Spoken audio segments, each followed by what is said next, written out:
Hi guys, আসসালামু আলাইকুম। কেমন আছেন আপনারা সবাই? আশা করি আপনারা সবাই ভালো আছেন আর আমরাও আপনাদের দোয়ায় আর আল্লাহর রহমতে অনেক ভালো আছি। আমার বাবা বাজার থেকে কিছু কাঁকড়া নিয়ে এসেছে। আজকে আপনাদের সাথে এই কাঁকড়ার রেসিপিটি শেয়ার করব। কাঁকড়ার রেসিপি শেয়ার করার আগে দেখিয়ে নেব যে কাঁকড়া কিভাবে আমার মা কাটে।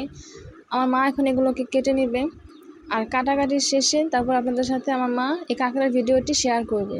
তো দেখতে থাকুন আমাদের ভিডিওটি।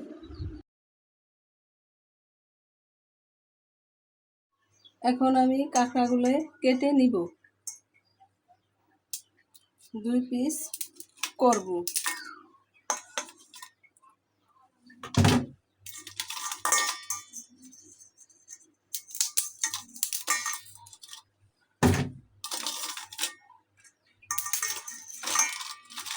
এখন আমার কাটা শেষ। এখন আমি ভালোভাবে ধুয়ে নিব।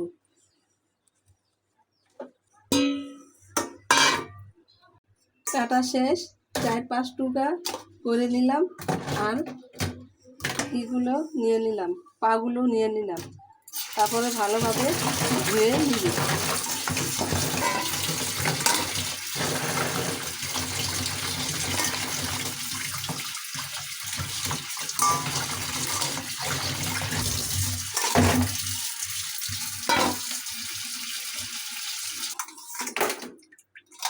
এখন আমার ধোয়া শেষ। এখন আমি ময় মশলা দিয়ে মেখে নিব। আদা বাটা, রসুন বাটা একসাথে দিয়ে নিব। তারপরে হলুদ ফাঁকি দিয়ে দিব পরিমাণ মতন। তারপর মরিচ ফাঁকি দিয়ে দিব পরিমাণ মতন। ধনে গুঁড়ে দিয়ে দিব পরিমাণ মতন।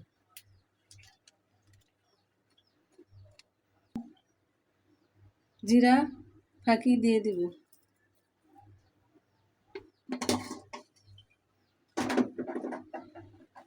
তারপরে লবণ দিয়ে দিব।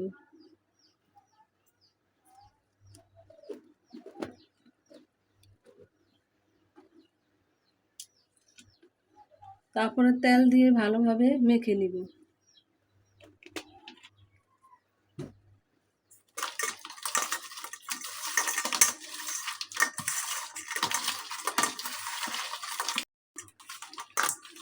আপনারা যত ভালোভাবে মাখবেন ততই মজা লাগবে।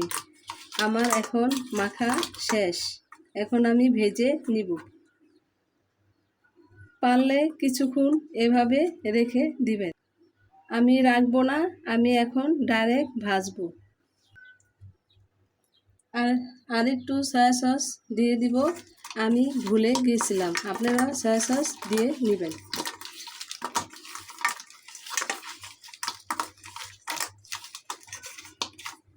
এখন মাখা শেষ। এই দেখুন মাখাই কত সুন্দর লাগছে। আপনারা ভেজে খেলে খুবই ভালো লাগবে। তেল এখন গরম হয়ে গেছে। এখন আমি কাঁকড়াগুলো দিয়ে দেব। আস্তে আস্তে সবগুলো দিয়ে দেব।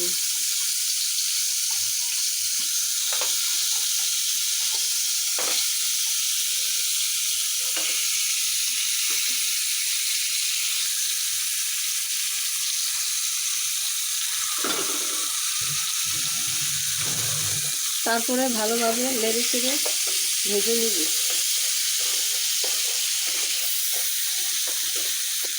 কাঁকড়া আর চিংড়ি মাছ প্রায় একই রকমের। আপনারা যদি কাঁকড়া না খেতে চান তাহলে আপনারা কয়টা চিংড়ি মাছ দিয়ে দিবেন। চিংড়ি মাছের মতনই একটা ঘেরান আসতেছে।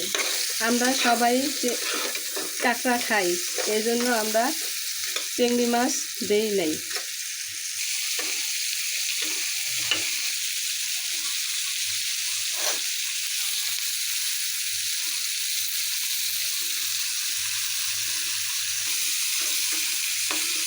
আপনারা দেখুন আস্তে আস্তে কালারটা খুব সুন্দর কালার হচ্ছে, লাল হচ্ছে।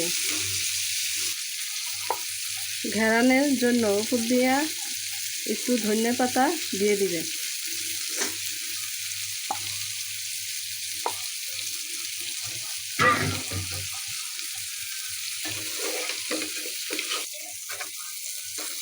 আর কিছুক্ষণ রেখে আমি নামিয়ে নিব।